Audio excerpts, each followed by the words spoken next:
When you think of the Cold War, images of spies, nuclear submarines, and satellites racing across the night sky probably come to mind.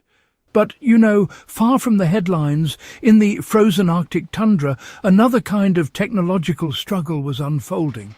One fought not against enemies, but against nature itself. Soldiers, scientists and engineers stationed in remote outposts across Siberia, Alaska and northern Scandinavia faced conditions so extreme that diesel fuel would freeze, machinery would fail, and even a minor mishap could become fatal.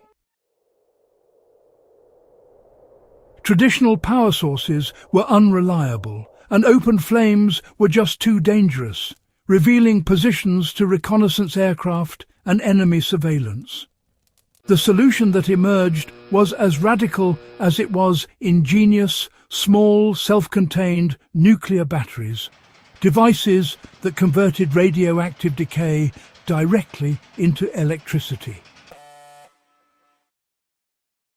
These atomic batteries were compact, durable, and maintenance-free, quietly powering Arctic weather stations, radar posts, and navigation beacons for years at a time. The genius of RTGs was in their simplicity and reliability. They demonstrated that in extreme conditions, continuous power did not require complex machinery, large fuel reserves, or constant maintenance. The core principle, capturing and converting a constant source of heat into electricity, has enduring relevance.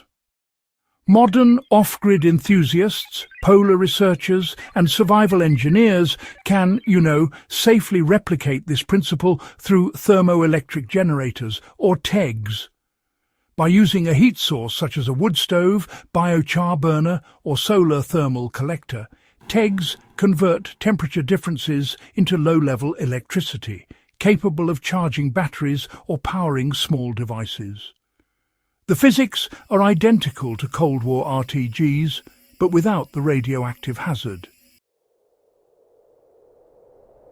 The applications of this principle extend beyond convenience. In remote or survival scenarios, having a dependable, self-contained power source can mean the difference between life and death. Arctic RTGs powered radios to maintain communication, instruments to monitor weather and ice conditions, and lights to enable essential operations during the polar night. Even small amounts of electricity allowed for the measurement of environmental conditions, helping scientists and military personnel plan logistics, track storms, or coordinate supply deliveries. These devices proved that energy independence did not require constant attention.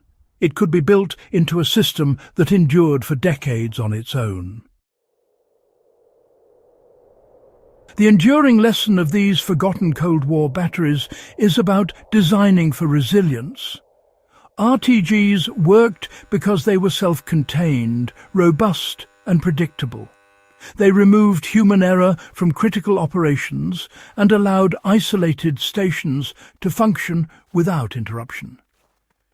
In a world increasingly dependent on fragile supply chains and renewable sources that, fluctuate with weather, this concept of long-term, maintenance-free energy is more relevant than ever. The Arctic RTGs of the 20th century were not just instruments of survival. They were lessons in engineering efficiency and resourcefulness. Today, while radioactive RTGs are largely confined to specialized applications in space and deep-sea exploration, the principle they embody is alive. Thermoelectric devices can provide emergency power during blackouts, supplement solar setups in winter, or generate energy from biomass or composting systems in off-grid homesteads. By focusing on reliability, redundancy, and the consistent conversion of energy from available resources, Modern engineers and survivalists can build systems inspired by the Cold War's Arctic ingenuity. The next time you consider the Cold War, don't only imagine nuclear missiles and satellites. Remember the quiet, relentless battle against the cold, fought with invisible generators, humming under ice and snow. Small atomic batteries kept instruments alive for years, often without a single human hand touching them after deployment. They demonstrate that endurance in extreme conditions is not always about brute force, but about clever design, foresight, and harnessing the resources at hand. The Arctic RTGs may have been a footnote in Cold War history, but they are a blueprint for self-sufficiency, resilience, and innovation that still resonates today.